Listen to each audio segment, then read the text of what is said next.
In this guide, I'm going to show you guys how to customize iOS 26 lock screen. Let's get started. First, navigate to the lock screen. Swipe down from the left corner of your screen. Once you're in the lock screen, press and hold on anywhere on the screen. Then click on the option Customize. Now you are able to make changes. First, you can click on the option of Choose Photo and select the wallpaper. Your gallery will open up. Select the picture of your choice.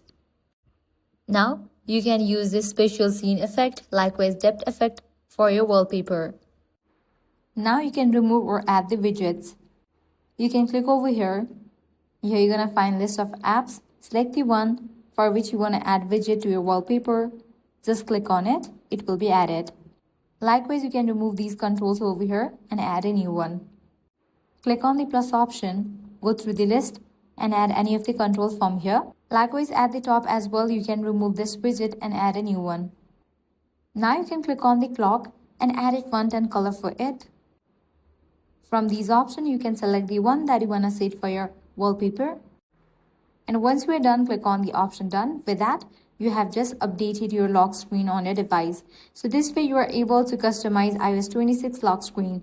If this guide helped you out, do not forget to like, share and subscribe. Thanks for watching.